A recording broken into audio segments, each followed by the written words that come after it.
Bab 574. Iblis berlumuran darah. Kata-kata Ye Junlang terdengar tenang, seolah-olah ia sedang menyatakan fakta sederhana. Wajah Ghost Hand Sword berubah. Ia ingin mengatakan sesuatu, tetapi tidak bisa. Ia merasakan kekeringan di sudut mulutnya. Mereka berempat baru saja bertarung bersama, tetapi mereka tidak dapat melakukan apapun pada Ye Junlang. Apalagi yang bisa ia bantah? Apalagi yang bisa ia banggakan? Ia berpikir bahwa dengan latihan pedang tangan kirinya yang tekun, bahkan meningkatkan kemampuan pedangnya, ia pasti bisa mengalahkan dan membunuh Ye Junlang dengan kekuatannya saat ini. Namun setelah pertarungan, ia menyadari bahwa ia salah. Jika dia berhadapan langsung dengan Ye Junlang, dia mungkin sudah mati sekarang. Ilmu pedangnya memang meningkat, tetapi dia telah mengabaikan satu poin penting. Kekuatan Ye Junlang juga terus meningkat selama bertahun-tahun, dan dia kini telah mencapai alam kekuatan mistik. Baik atribut kekuatan maupun kemampuan bertarung jarak dekatnya jauh lebih unggul daripada para pendahulunya. Ishino Takeki tetap diam. Ekspresinya agak serius. Cao Wei menghela napas pelan dan berkata perlahan, "Kepala naga memang pantas menjadi es terhebat di militer Tiongkok. Namun, aku tidak pernah membayangkan kau juga bisa menjadi Raja Iblis Setan dari dunia gelap." Ekspresi Ye Junlang tetap tenang. "Bukan hanya kau, banyak orang lain tidak menyangka kau begitu memberontak. Seperti pangeran bodoh yang rela kau layani itu." Mendengar kata-kata itu, wajah Asai Kyoko sedikit memucat. Ye Junlang mencibir. "Gadis kecil, berhentilah meronta-ronta. Ilusimu tidak akan mempan padaku. Jika kau ingin membunuhku, kau harus mengandalkan pedangmu. Tergantung kemampuanmu. Bertarunglah. Kali ini, aku akan membunuhmu." Begitu ia selesai berbicara, Ye Junlang langsung menerjang ke arah pedang tangan hantu. Kecepatannya begitu cepat hingga mustahil untuk melihat sosoknya. Didorong oleh kecepatannya sendiri, ia tampak seperti membawa kekuatan yang sangat besar, menghancurkan pedang tangan hantu. Kekuatan seperti itu sungguh mengerikan. Wajah pedang tangan hantu membeku karena terkejut. Ia mengangkat katananya, melepaskan sinar cahaya yang menyilaukan ke udara. Bilah-bilah pedang yang berkilauan itu menjulang seperti 1000 lapisan salju. Lapis demi lapis, saling bertautan membentuk rantai. Di dalamnya terdapat jurus mematikan yang dahsyat yang menyapu ke arah Ye Junlang. Ini adalah jurus pamungkas Ghost Hand Sword yang paling ampuh sejak menguasai ilmu pedang kidal, Snow Slash. Paus mendominasi lautan darah. Ye Junlang meraung. Aura tak tertandingi memancar darinya, mengancam udara. Energinya melonjak, seolah-olah ia telah berubah menjadi hiu paus yang haus darah, mengintai lautan darah. Rahangnya menganga, melahap musuh di hadapannya. Ini adalah jurus pamungkas dari tinju pembunuh paus bayangan naga. Ye Junlang menggunakan pedangnya sebagai tinjunya, melepaskan serangan ini. Energi dan darah yang melonjak, aura pembunuh yang meresap, memberi kesan lautan darah yang bergelora. Jurus pamungkas yang terpancar dari pedang itu bagaikan hiu paus yang melahap segalanya, mendominasi dunia. Pedang itu menusuk ke depan, dan kemanapun ia lewat, cahaya bilah yang seperti kepingan salju itu hancur berkeping-keping, tak mampu menahan serangan mematikan Ye Junlang yang tak tertandingi. Dentang, dengan suara nyaring, pedang itu menyegel katana di tangan pedang tangan hantu. Sebuah kekuatan dahsyat terpancar dari bilah pedang, menghantam pedang tangan hantu dengan ganas. Pedang tangan hantu mengerang, darah mengalir dari buku-buku jarinya. Tak mampu mempertahankan cengkeramannya yang kuat pada katana. Pedang itu terlepas dari genggamannya, membuatnya terdorong mundur. Ye Junlang tentu saja tidak akan melewatkan kesempatan ini. Tetapi dari sisi kanannya, Cao Wei dan Asai Kyoko telah bergabung untuk menyerang. Mata Ye Junlang menjadi gelap. Ia terus menyerang pedang tangan hantu, mempertahankan kecepatannya. Dengan jentikan tangan kanannya, pedang itu melesat keluar, berubah menjadi sinar tajam dan dingin, melesat ke arah Cao Wei dan Asai Kyoko. Hal ini membuat Cao Wei dan Asai Kyoko berhenti sejenak, dan mereka buru-buru menghindar. Penundaan singkat ini sudah cukup bagi Ye Junlang. Dor, Ye Junlang memukul lagi, masih melepaskan tinju pembunuh paus bayangan naga. Kekuatan pukulannya sangat besar, menyapu udara. Didorong oleh kekuatan pukulannya sendiri yang berat, ia menebas pedang tangan hantu dengan kecepatan kilat. Ghost Hand Sword bahkan belum mampu menyeimbangkan diri saat pukulan Ye Junlang menghantamnya. Wajahnya dipenuhi kengerian. Tangan kirinya berubah menjadi dao, mengumpulkan kekuatannya sendiri dan menebas ke depan, mencoba menangkis pukulan telak Ye Junlang. Dor, sebuah dentuman keras bergema saat tinju Ye Junlang melepaskan kekuatan Abyssal Smash yang tak terhentikan. Lapisan-lapisan kekuatan melonjak dan berjatuhan, membentuk pukulan dahsyat yang menghancurkan Ghost Hand Sword. Ghost Hand Sword benar-benar tak berdaya. Bilah tangannya patah, dan pukulan berikutnya mengenainya, membuatnya terbatuk darah. Swiss, dari kiri atasnya, kilatan cahaya pedang yang dipenuhi dengan niat yang dahsyat muncul. Itu adalah katana di tangan Ishino Takeki, yang menyerbu ke arahnya. Ye Junlang dengan mudah meraih tubuh Ghost Hand Sword. Dengan langkah kakinya yang berubah, ia secara bersamaan mendorong tubuh Ghost Hand Sword ke arah cahaya pedang yang ganas itu. Seketika, pecahan bilah pedang menembus dada dan punggung Ghost Hand Sword. Bilahnya yang berkilau berlumuran darah. Sayangnya, itu bukan darah musuh, melainkan darah rakyatnya sendiri. Wajah Ishino Takeki menjadi gelap. Ia mencoba menghunus pedangnya dan mundur, tetapi sudah terlambat. Swiss, sebuah tendangan menyapu dengan kekuatan yang luar biasa, mengenai lengan kanannya yang memegang pedang. Dengan suara keras, lengan kanan Ishino Takeki bergetar hebat. Cengkeramannya pada gagang pedang tak lagi mengendur, dan ia terhuyung mundur. Bunuh dia, Ye Junlang meraung. Matanya merah, menyerupai dewa atau iblis. Sosok iblis berlumuran darah. Gelombang kekuatan pembunuh menyeruak, memenuhi udara. Pada saat itu, ia adalah Raja Iblis Fana, setan neraka. Tangan kanan Ye Junlang menghantam Ishino Takeki. Tinjunya berubah menjadi naga, seperti naga laut yang melayang ke udara, membubung tinggi di atas permukaan.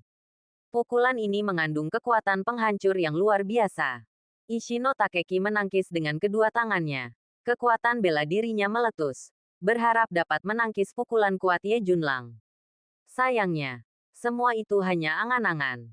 Kekuatan Abyssal Blow meletus saat tinju itu menembus, seketika menghantam lengan Ishino Takeki yang terkepal di dadanya.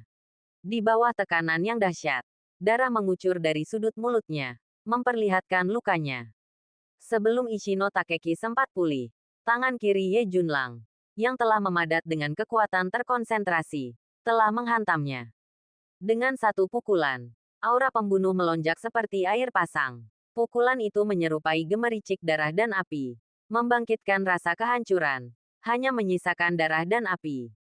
Lapisan darah dan api ketiga. Gerakan ketiga Fist of Fury. Dor, tanpa hambatan. Pukulan itu menembus ruang kosong Ishino Takeki dan menghantam dadanya dengan keras. Kekuatan terkonsentrasi dari Fist of Fury menembus luka, memberikan pukulan yang dahsyat.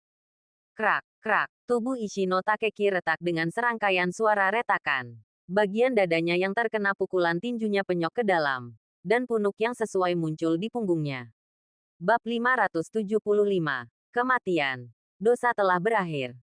Wajah Cao Wei memucat. Awalnya, ia menyimpan secercah harapan, yakin bahwa mereka berempat mungkin bisa mengalahkan Ye Junlang bersama-sama. Namun kini, ia benar-benar menyadari bahwa kekuatan Ye Junlang berada di luar jangkauannya. Kekuatan mengerikan kepala naga Cina berada di luar imajinasinya. Bagi pengkhianat, hanya ada satu jalan, kematian. Ye Junlang berbicara, melangkah ke arah Cao Wei. Cao Wei mengangkat matanya. Semangat juangnya tiba-tiba meningkat. Ia tertawa terbahak-bahak, berkata, "Sekalipun aku mati, aku takkan menyesal seumur hidup jika aku bisa melawan kepala naga sebelum mati, dan mati di tangannya." Dengan ini, Cao Wei bergerak, langsung menyerbu ke depan Ye Junlang. Ia melancarkan rentetan belati, menyerang Ye Junlang dengan serangan secepat kilat dan mematikan. Serangannya begitu dahsyat hingga mengerikan.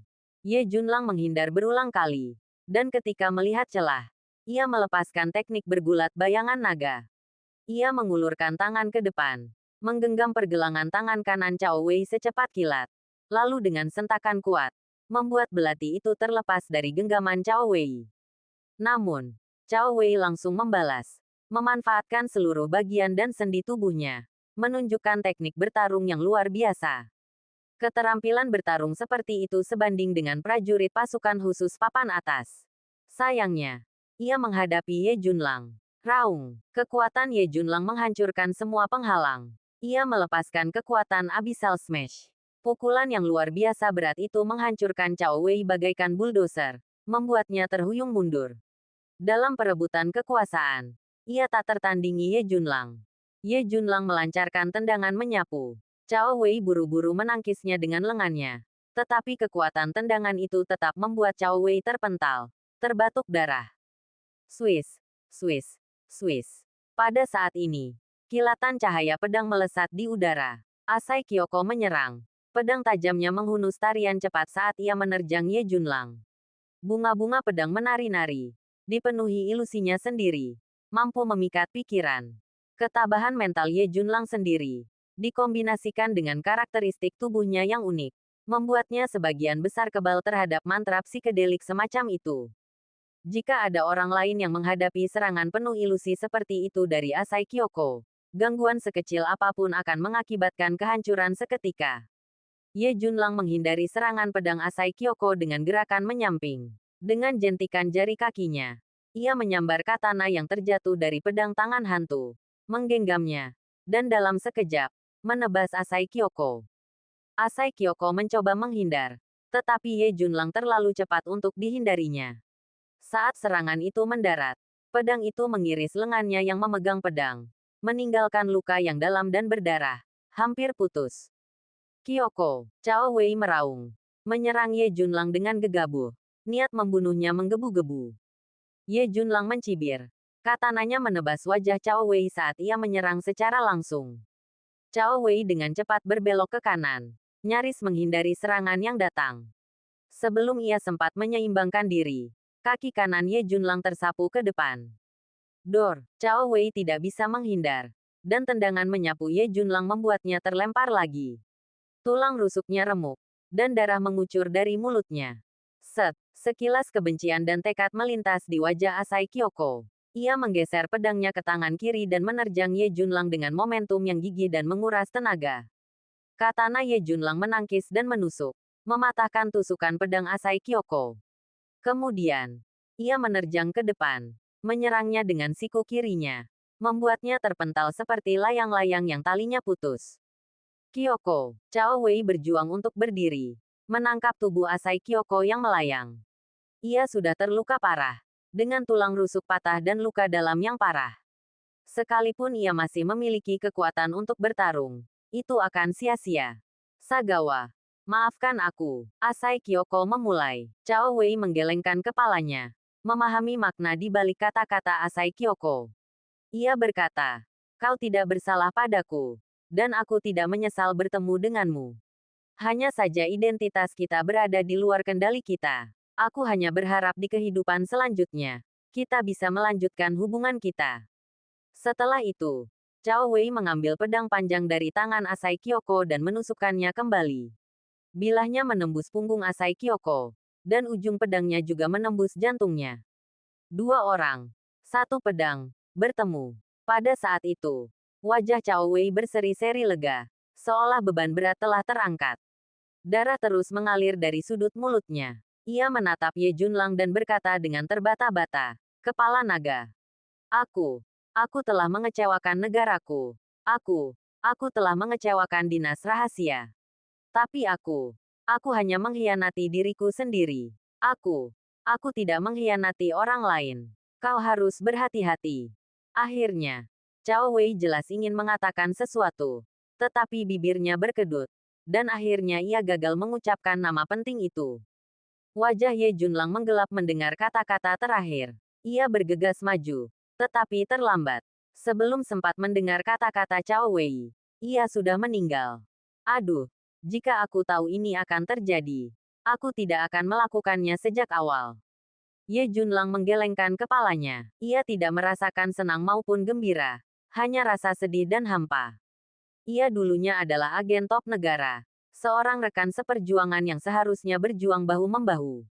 Tetapi di negeri asing ini, ia terpaksa membunuh rekan yang begitu hebat. Bagaimana mungkin ia bisa bahagia? Wus, wus, wus. Di belakangnya, hembusan angin bertiup, membawa aura berdarah besi. Berbalik, ia melihat Taizeng, Kuang Ta, Yu Mei, Ye Sa, dan yang lainnya menyerbu ke arahnya. Mereka berlumuran darah. Semangat juang mereka membumbung tinggi. Aura pembunuhan berdarah mereka tak tertandingi. Saat mereka naik, mereka menyaksikan pemandangan ini di lantai 2. Ye Sa melihat Cao Wei dan bertanya, "Mati?" Ye Junlang mengangguk dan berkata, "Mati. Kematian menghapus dosa. Ini mungkin akhir terbaik baginya." Ye Sa terdiam sejenak. Ia juga tidak bisa bahagia. Lagi pula, ia juga seorang tentara Tiongkok. Cao Wei masih punya hati nurani. Sebelum meninggal, ia bilang tidak mengkhianati siapapun. Agaknya, ia tidak memberikan informasi tentang agen rahasia atau mata-mata lain kepada Dinas Rahasia Jepang. Kata-kata orang yang sekarat selalu baik. Aku percaya padanya, kata Ye Junlang. Lalu melanjutkan, "Baiklah, operasinya sudah selesai. Ayo kita evakuasi." Ye Junlang dan yang lainnya segera mulai mengungsi, meninggalkan daerah itu. Dalam perjalanan, Ye Junlang berkata, "Saudaraku, berangkatlah malam ini. Pergilah ke Filipina untuk berkumpul kembali dengan sisa pasukan setan. Tunggu aku di sana." "Baiklah. Kalau begitu kita akan saling menghubungi begitu sampai di Filipina," kata Taizeng. Bab 576. Kencan dengan wanita cantik. Kedutaan Besar. Pukul 23 waktu setempat. Ye Junlang dan Ye Sa keluar dari kedutaan, ditemani oleh Menteri Lin Yao, mengobrol dan tertawa. Namun, tepat saat ia melangkah keluar dari kedutaan, ia melihat petugas polisi dari Tokyo mendekat. Lin Yao mendekat untuk menanyakan apa yang terjadi. Seorang petugas polisi berkata, "Beberapa serangan teroris telah terjadi di Tokyo. Polisi mengkhawatirkan keamanan kedutaan Anda. Jadi mereka di sini untuk melakukan inspeksi. Apakah ada orang yang masuk atau meninggalkan kedutaan Anda malam ini? Apakah Anda curiga ada teroris di kedutaan kita?" Nada suara Lin Yao berubah muram. Hanya 2 perwakilan bisnis Tiongkok ini yang datang ke kedutaan malam ini untuk makan malam networking. Tidak ada orang lain yang masuk atau keluar. Polisi itu mengangguk, menatap Ye Junlang dan Ye Sa, lalu berkata, "Apakah kalian berdua ada di kedutaan selama ini?" "Tentu saja. Ada apa?" tanya Ye Junlang dengan tenang. "Tidak. Tolong jaga diri," kata polisi itu. Ye Junlang tahu betul bahwa ini hanyalah uji coba yang dilakukan polisi setempat terhadap dirinya dan Ye Sa. Namun, dengan kedutaan sebagai penyamaran, mereka tidak akan bisa mengungkap apapun. Sebuah mobil kedutaan membawa Ye Junlang dan Ye Sa kembali ke hotel. Pada saat itu, di villa yang telah berubah menjadi neraka merah darah, sang pangeran berdiri dengan ekspresi yang sangat muram. Wajahnya dipenuhi kesuraman, seolah-olah air menetes darinya. Gumpalan amarah bergolak di dadanya. Amarah yang begitu hebat hingga tak tersalurkan, membuatnya frustrasi dan marah besar. Ia ingin membunuh. Tapi siapa? Mati. Semuanya mati. Tak seorang pun yang tersisa hidup di seluruh villa. Bahkan 3 penembak jitu yang ia kirim dari pasukan bela diri darat untuk diam-diam mengawasi dan melindunginya pun terbunuh. Cao Wei juga tewas, yang mengakhiri rencananya untuk menggunakan Cao Wei sebagai umpan untuk memancing kepala naga Tiongkok yang misterius. Siapa sebenarnya kepala naga Tiongkok itu? Putra mahkota tidak tahu. Dan inilah yang membuatnya sangat frustrasi dan murka. Musuh telah berulang kali menggagalkan semua rencana dan pertahanan yang telah ia buat. Namun pada akhirnya, ia bahkan tidak tahu siapa musuh ini atau di mana ia berada. Ironi terbesarnya terletak di sini. Berita datang dari Dinas Rahasia, mengonfirmasi bahwa Ye Junlang dan Ye Sa telah berada di kedutaan dan baru saja pergi ke hotel. Keduanya sekali lagi dibebaskan dari kecurigaan. Di mana kepala naga Tiongkok yang asli bersembunyi? Apakah ia bersembunyi di kegelapan? Menatapnya dengan tatapan dingin dan mengejek. Tinju sang pangeran mengepal lebih erat. Urat dahinya melotot karena marah. Wajahnya muram. Sebagai putra mahkota, ia menguasai angin dan hujan Jepang, melakukan apapun yang ia inginkan. Namun dalam pertempuran ini, meskipun memiliki keuntungan dari segi waktu, lokasi, orang, dan bahkan bermain di kandangnya sendiri, ia menderita kekalahan telak. kekalahan yang sepenuhnya sepihak dan menghancurkan. Pertama, 4 tentara Tiongkok diselamatkan. Kemudian Cao Wei terbunuh. Adapun yang tewas, mata-mata yang tak terhitung jumlahnya, samurai Jepang, dan ninja Tiannin terbunuh. Bahkan 2 samurai hebat pun gugur. Putra mahkota belum pernah mengalami kekalahan yang begitu dahsyat sebelumnya. Mudah membayangkan pukulan telak bagi harga dirinya. Kepala naga. Ya, aku bersumpah. Aku akan menangkapmu dan mencabik-cabikmu seumur hidupku. Putra mahkota menatap langit malam yang kelam. Kata-katanya menusuk dengan nada dingin dan terukur. Hotel Istana Kekaisaran. Ye Junlang dan Ye Sa kembali dengan mobil dan memasuki hotel. Ketika kembali ke kamar 1668, Ye Junlang melihat sebuah tanda tergantung di pintunya, yang menginstruksikannya untuk menghubungi resepsionis hotel jika ia kembali. Ye Junlang sedikit bingung. Setelah melewati pintu dan masuk, ia menghubungi resepsionis. Halo, ada yang bisa saya bantu? Saya melihat tanda di hotel Anda yang meminta saya untuk menghubungi Anda ketika saya kembali. Ada apa? Tuan Ye. Benar, seseorang telah mengirimi Anda surat. Anda tidak akan berada di kamar malam ini. Jadi mereka meninggalkan tanda di pintu Anda.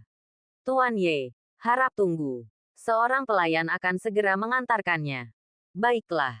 Terima kasih, Ye Junlang berbicara. Tetapi sedikit kebingungan terpancar di matanya. Seseorang mengirim surat. Siapa itu? Ye Junlang tidak dapat memahaminya sejenak. Ia harus menunggu surat itu tiba dan membukanya untuk mengetahuinya. Ting dong. Sesaat kemudian, bel pintu berbunyi. Ye Junlang berjalan mendekat dan membuka pintu. Hanya untuk melihat seorang pelayan hotel berdiri di luar, memegang sebuah amplop. Ia tersenyum dan berkata, Tuan, surat Anda.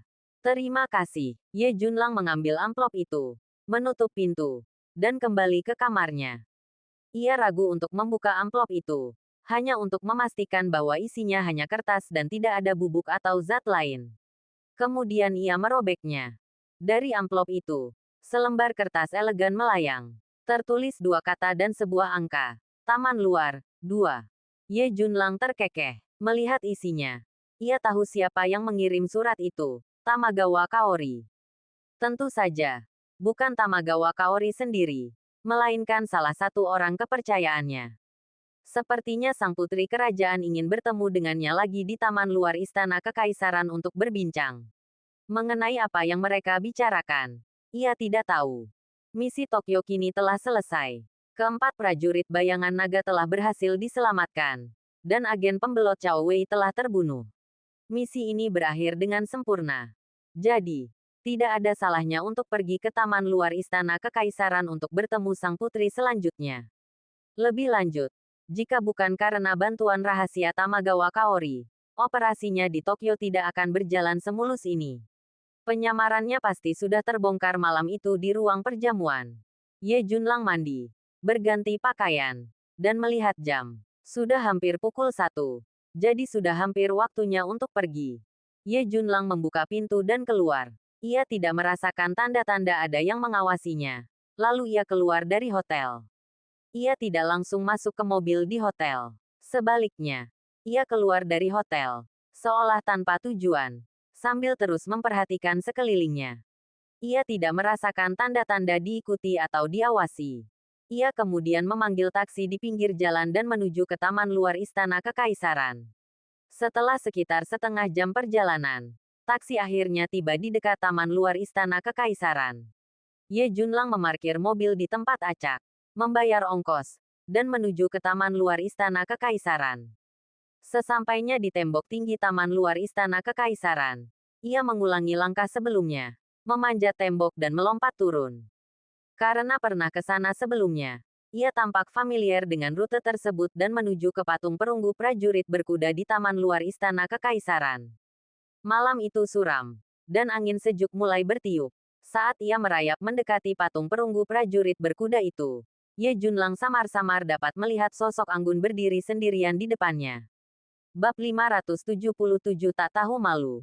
Tanpa bulan dan tanpa bintang, langit malam ini gelap gulita.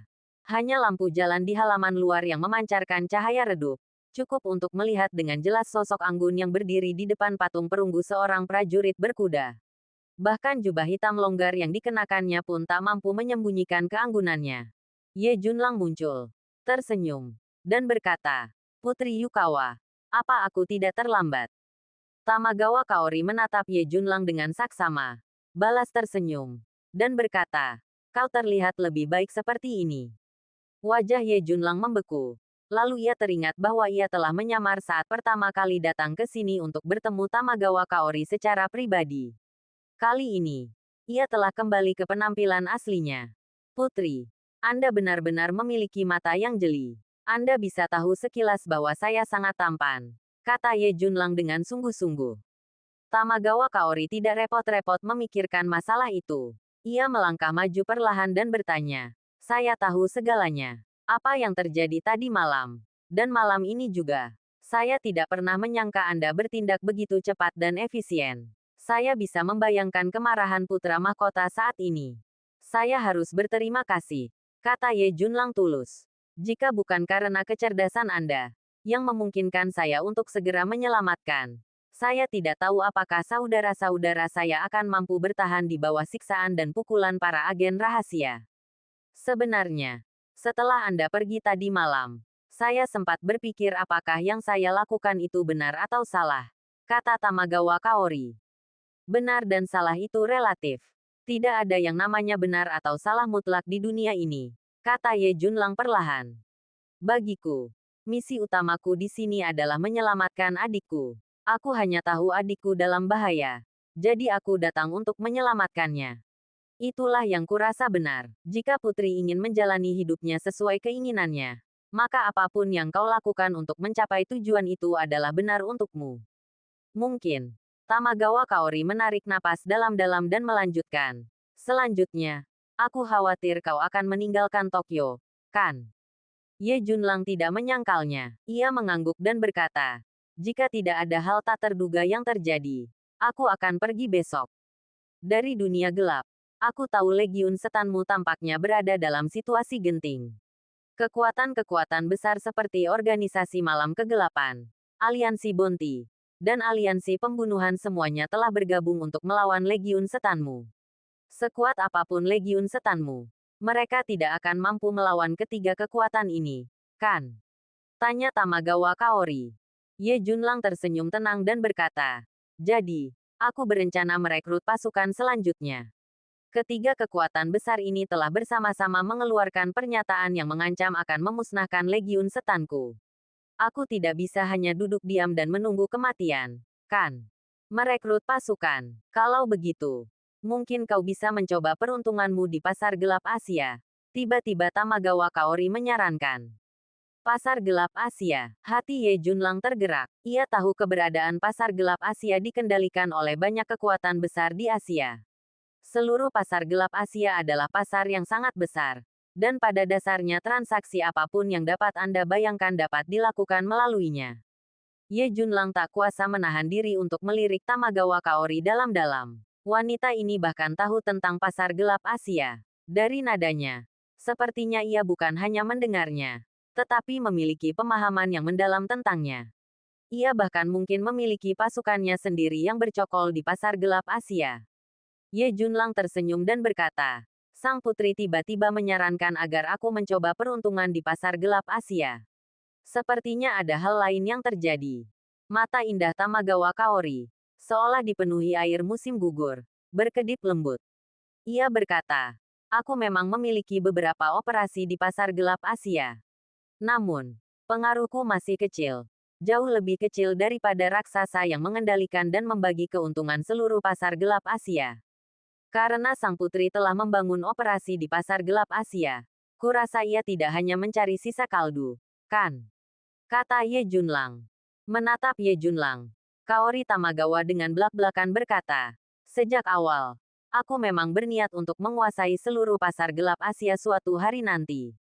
Dengan mengandalkan kekuatanku sendiri, tujuan ini akan sulit tercapai. Tetapi dengan bantuanmu, mungkin tidak akan sesulit itu. Jika kita bekerja sama dan bisa menguasai seluruh pasar gelap Asia, bagaimana kalau kita bagi keuntungannya menjadi dua? Ye Junlang tersenyum dan berkata, mari kita mulai saja. Menguasai seluruh pasar gelap Asia. Jaringan kekuatan yang rumit ini sungguh menakutkan. Dan bahkan tujuan itu pun sulit. Mari kita kesampingkan dulu. Kau menyebut pasar gelap Asia karena kau mungkin membutuhkan bantuanku, kan? Aku tidak percaya kau mengundangku ke sini hanya untuk melihat ketampananku. Kaori Tamagawa tak kuasa menahan diri untuk memutar bola matanya ke arah Ye Junlang dan berkata, apa kau masih punya rasa malu? Sekalipun kukatakan kau tak tahu malu. Kau tak tahu apa itu. Aku datang kepadamu karena aku benar-benar ingin meminta bantuan. Silakan, kata Ye Junlang sambil tersenyum. Tamagawa Kaori perlahan melanjutkan. Ada arena pertarungan kiamat di pasar gelap Asia. Pertarungan tidak terbatas pada pertarungan antar manusia. Terkadang, manusia dan binatang buas bertarung. Ini seperti arena tinju hitam yang diperluas. Aku sudah bersiap untuk mengakuisisi arena pertarungan kiamat ini. Kami telah menegosiasikan beberapa detail kesepakatan. Tetapi beberapa hari yang lalu, seorang pembeli dari dunia kegelapan datang untuk membahas masalah dengan manajer arena pertarungan kiamat, yang berpotensi mengubah kesepakatan.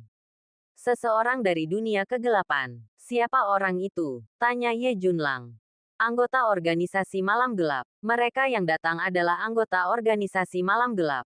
Mereka ingin membeli arena pertarungan kiamat dan menggunakannya sebagai pijakan untuk menyerbu pasar gelap Asia. Tamagawa Kaori. Anggota organisasi malam gelap. Mata Ye Junlang sedikit menyipit. Kilatan pembunuh berkilat. Arena pertarungan kiamat bekerja sama dengan kamp pelatihan tinju hitam di Asia dan Siberia. Mengendalikan arena pertarungan kiamat setara dengan mengendalikan sumber daya beberapa kamp pelatihan tinju hitam besar di seluruh dunia. Para petarung tinju hitam berdarah dingin ini, bagaikan mesin pembunuh, seringkali juga merupakan petarung yang tangguh. Jadi, Anda perlu merekrut dan memilih petarung yang tepat dari kamp pelatihan tinju hitam. Setelah beberapa kali latihan tempur, mereka akan berkembang pesat, kata Tamagawa Kaori. Jadi, yang kau inginkan dariku adalah melenyapkan pembeli yang dikirim oleh organisasi malam kegelapan.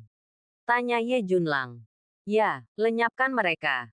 Dan arena kiamat akan jatuh ke tanganku, kata Tamagawa Kaori. Ia menatap Ye Junlang dan melanjutkan. Mulai sekarang, aku akan memasok semua petarung potensial dari arena kiamat ke legiun setanmu. Tidak kurang dari 500 petarung setahun. Baiklah, aku janji. Sebenarnya, tidak ada syarat lebih lanjut.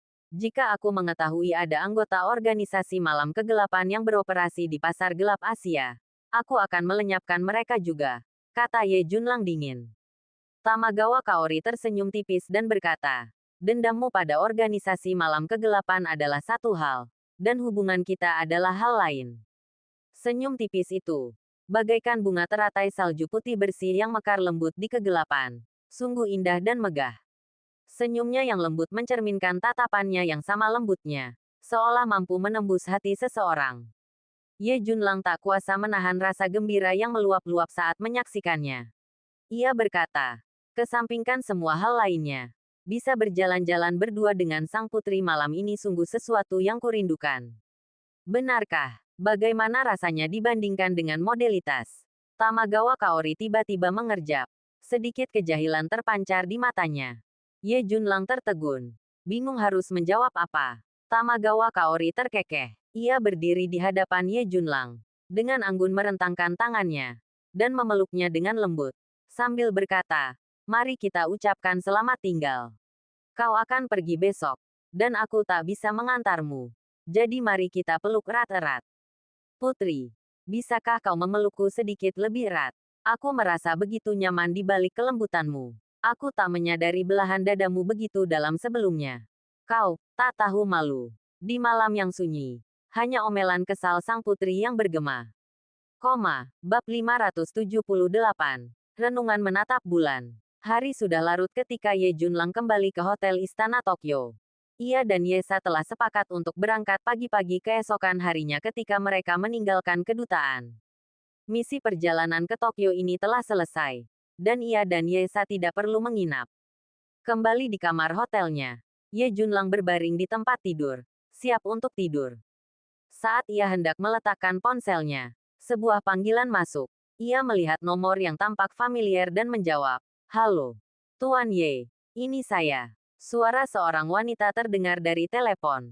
Jadi, Nona Wang Yue, apakah Anda masih terjaga? Tanya Ye Junlang sambil tersenyum. Bagaimana saya bisa tidur malam ini? Saya sudah mendengar apa yang terjadi malam ini. Pendekar Agung Sekolah Senian, Ishino Takeki, gugur dalam pertempuran. Dan Asai Kyoko juga tewas.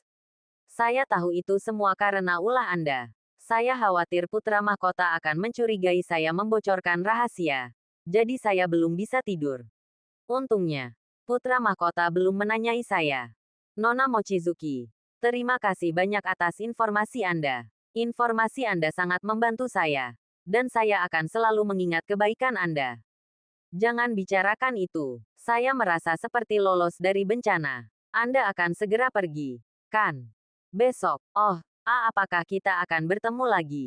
Kurasa begitu. Ye Junlang tersenyum tenang.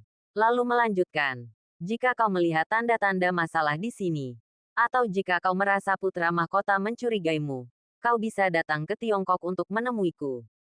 Terima kasih. Mochizuki Haruka berbicara. Lalu ia mendengar suara teleponnya ditutup. Ia merasakan sakit yang tak terjelaskan di hatinya. Perasaan yang datang dengan intensitas yang tak terjelaskan. Namun sangat jelas. Ia berbaring di tempat tidur empuk dan besar di kediamannya. Dengan pistol di atas meja samping tempat tidur. Ia telah bersiap untuk malam itu. Jika putra mahkota curiga dan mengirim seseorang untuk membawanya guna diinterogasi, ia juga telah bersiap untuk kemungkinan terburuk. Skenario terburuk ini bukan berarti mengkhianati Ye Junlang, melainkan membunuh sebanyak mungkin orang sebelum kematiannya.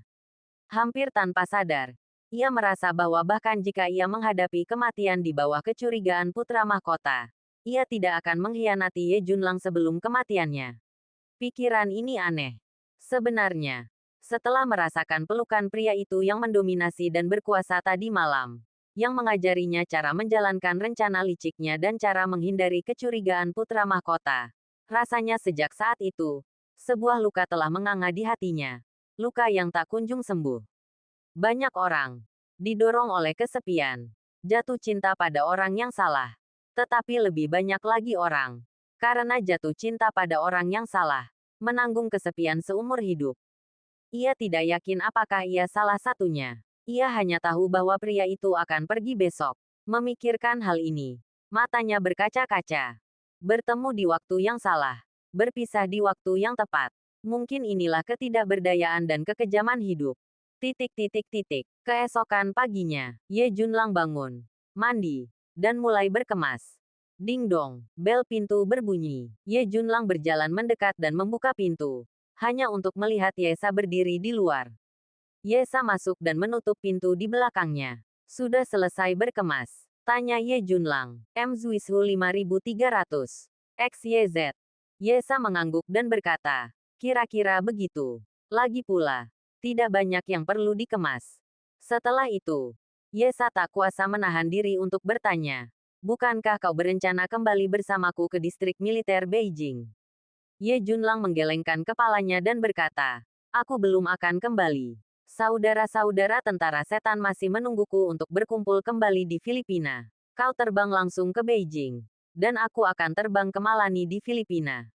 Selain berkumpul kembali dengan para prajurit tentara setan, Ye Junlang juga memiliki urusan lain yang harus diselesaikan di Filipina. Setelah berbicara dengan Tamagawa Kaori tadi malam, ia telah memutuskan untuk membantu. Bahkan tanpa informasi penting yang diberikan Tamagawa, ia tidak akan membiarkan siapapun dari organisasi malam kegelapan lolos begitu saja jika mereka datang ke pasar gelap Asia. Jika ia bertemu dengan anggota organisasi malam kegelapan, ia akan membunuh mereka tanpa ragu. Lebih lanjut, ia juga ingin menjelajahi pasar gelap Asia. Yang disebut pasar gelap Asia tidak terbatas pada satu lokasi saja. Pos-pos rahasia terdapat di seluruh kawasan Asia Pasifik, yang pada akhirnya saling terhubung membentuk jaringan pasar gelap Asia yang lengkap. Misalnya, di Filipina, sebuah pos rahasia pasar gelap Asia terletak di Pulau Balabac. Pulau ini sangat dekat dengan sebuah pulau di Malaysia, dan keduanya berada tepat di seberang laut, sehingga konflik sering terjadi, yang mengakibatkan situasi kacau. Lebih lanjut, pulau ini kurang memiliki nilai wisata, dan pertikaian yang kacau sering terjadi, menjadikannya destinasi wisata yang langka. Seiring waktu, Filipina membiarkan pulau ini tak tersentuh. Dalam situasi ini, pasar gelap Asia telah mendirikan pos rahasia di pulau ini. Tidak hanya mencakup seluruh Filipina tetapi juga sangat dekat dengan pos pasar gelap di Malaysia. Semakin sering Ye Junlang berinteraksi dengan Tamagawa Kaori, semakin ia mengagumi dan menghormatinya. Meskipun seorang putri kerajaan mungkin dimanja, ia memendam ambisinya sendiri. Berhasil menjelajahi pasar gelap Asia tanpa sepengetahuan putra mahkota. Dibandingkan dengan kecerdasan dan taktik Tamagawa Kaori, putra mahkota bahkan tidak layak membawa sepatunya. Jadi, jika ia bisa membantu, Ye Junlang tidak akan keberatan membantu putri kerajaan ini untuk melihat sejauh mana ambisinya pada akhirnya dapat terwujud. Dan apakah ia dapat, seperti yang dijanjikannya tadi malam, mengendalikan seluruh pasar gelap Asia. Aku sudah memesan tiket pesawat untuk siang hari. Setelah berkemas, aku akan menyapa grup Songni dan pergi, kata Yesa. Ye Junlang mengangguk, tersenyum, dan berkata, aku ingin tahu seperti apa ekspresi pangeran nanti ketika mengetahui identitas kita mencurigakan. Kau aneh sekali, kau bahkan punya waktu untuk mempertimbangkan perasaannya, kata Yesa dengan sedih.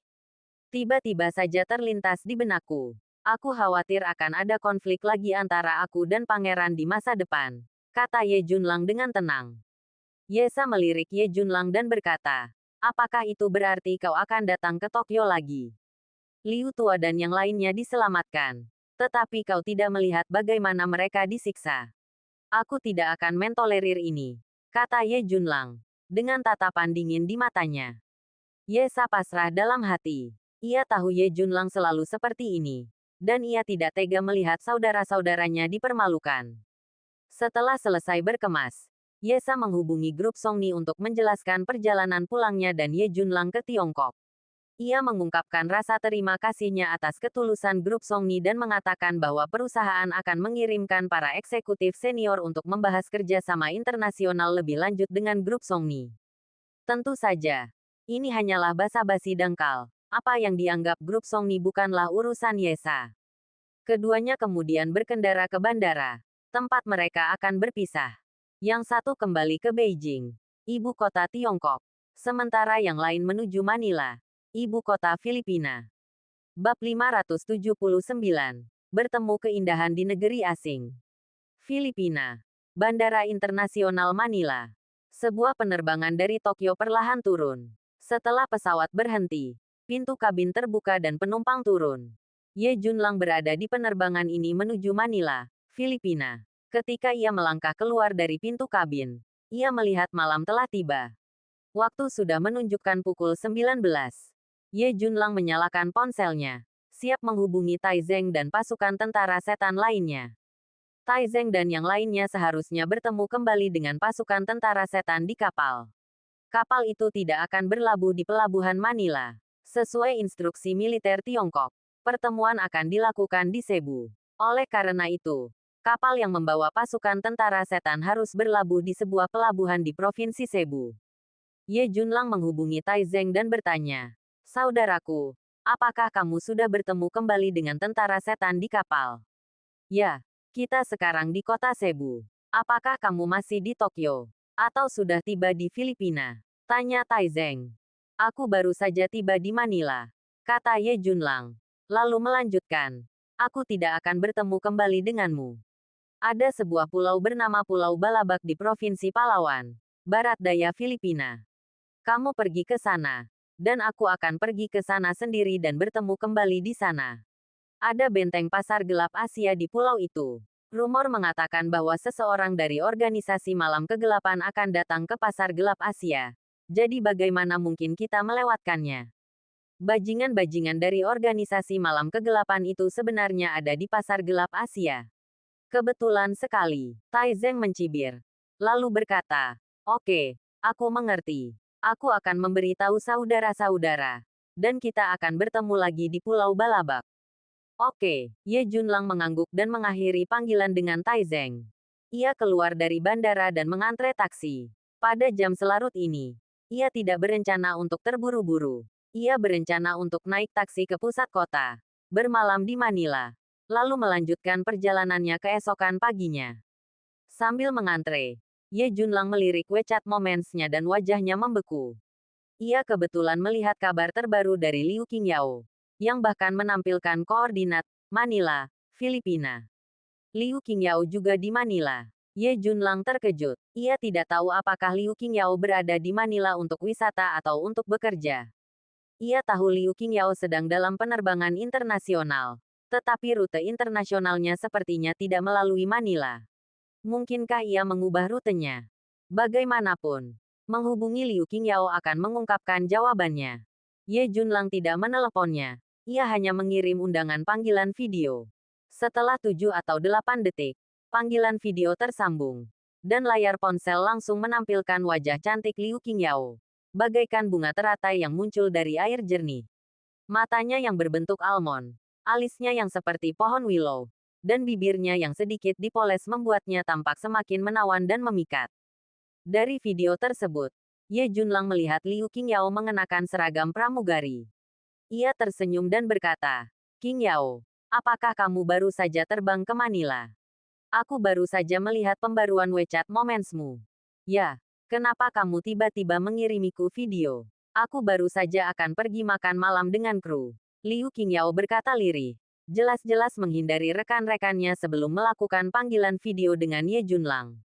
"Kebetulan sekali, aku juga belum makan. Aku sangat lapar. Bagaimana kalau aku mentraktirmu makan malam? Denganmu di sisiku, dan pemandangan yang begitu indah. Aku yakin aku akan makan sampai kenyang," kata Ye Junlang sambil tersenyum. Liu Qingyao sedikit tersipu, dan berkata dengan nada kesal, "Jangan bercanda. Aku tidak masalah jika kau memintaku menemanimu. Tapi kau harus datang ke sini.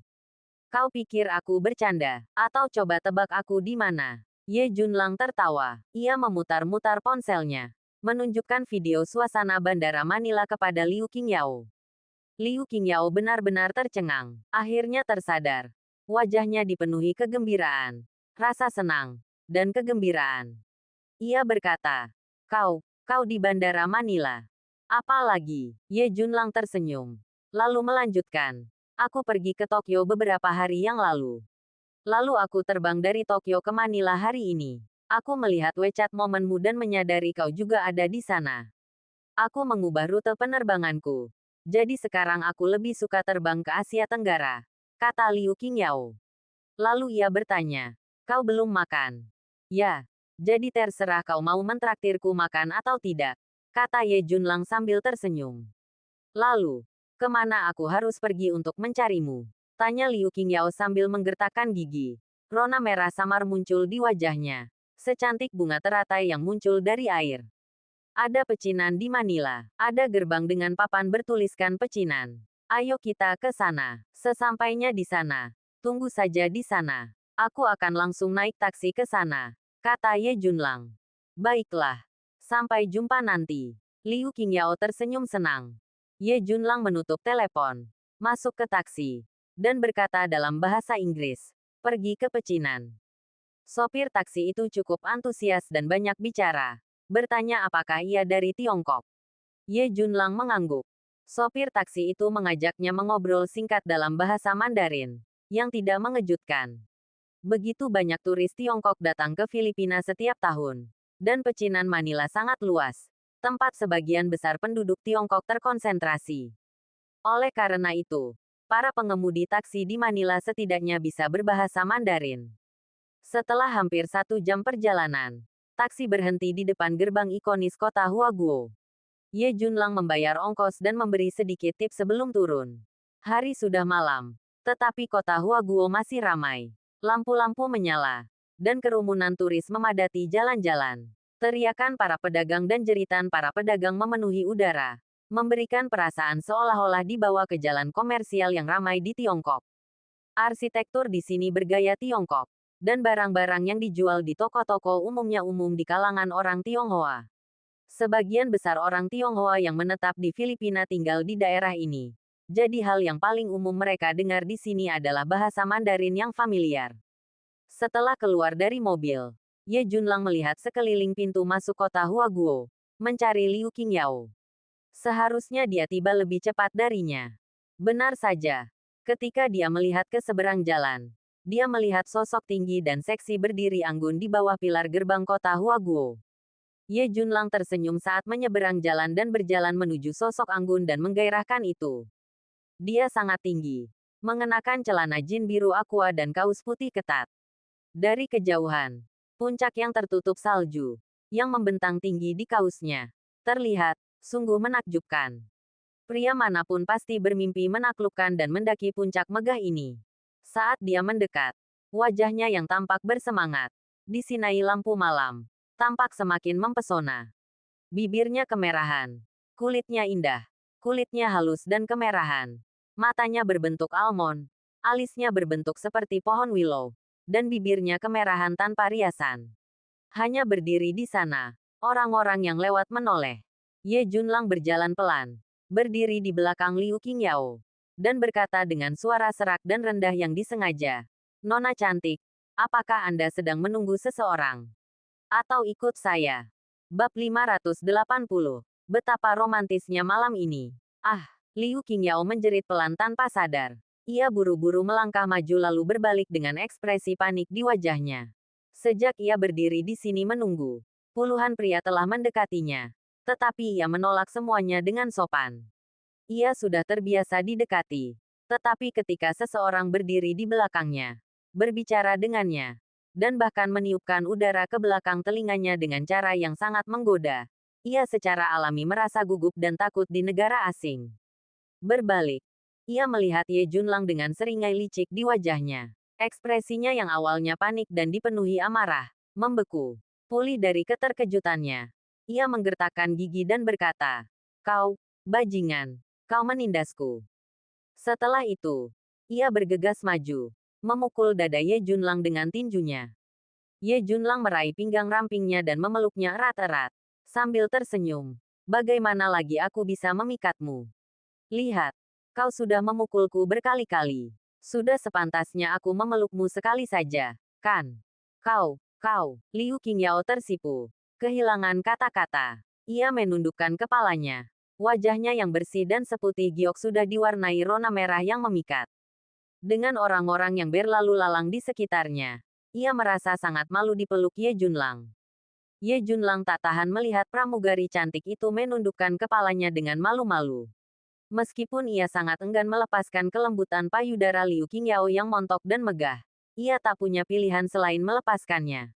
Ia tersenyum dan bertanya, "Kau kabur sendirian? Apa rekan kerjamu tidak bertanya apa-apa? Aku hanya bilang aku punya teman di sini. Penerbangan pulang besok. Aku hanya perlu kembali ke hotel kru untuk bertemu mereka besok," kata Liu Qingyao. Ye Junlang mengangguk, seolah teringat sesuatu, dan bertanya, "Ngomong-ngomong, di mana Ouyang Fei? Bukankah dia rekan kerjamu? Apa dia juga di sini?" "Tidak. Rute Fei Fei berbeda denganku.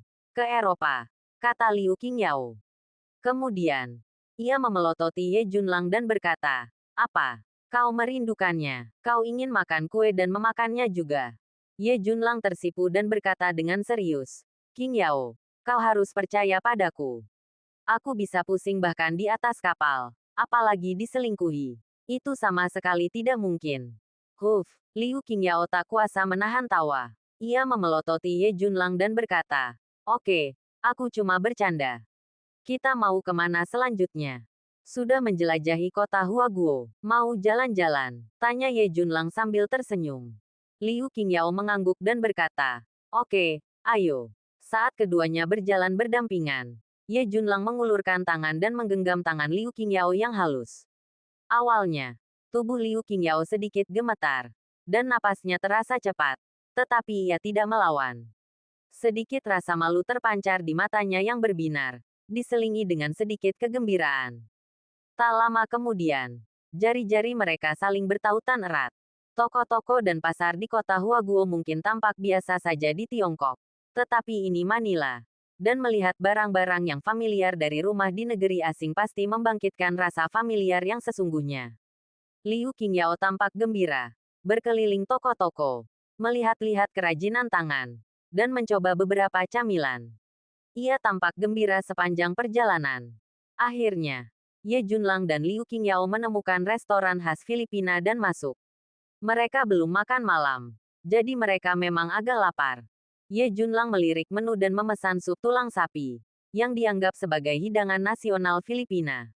Terbuat dari tulang dan urat sapi, rasanya kaya dan lezat, meninggalkan rasa yang tahan lama. Ia kemudian memesan babi guling panggang, diikuti dengan beberapa lauk. Karena mereka berdua tidak makan banyak, ini sudah lebih dari cukup. Tak lama kemudian, hidangan datang. Kuahnya yang harum sungguh menggugah selera. Ye Junlang mengambil mangkuk kosong, menyendok sedikit untuk Liu Qingyao, dan berkata sambil tersenyum, "Ini, cobalah."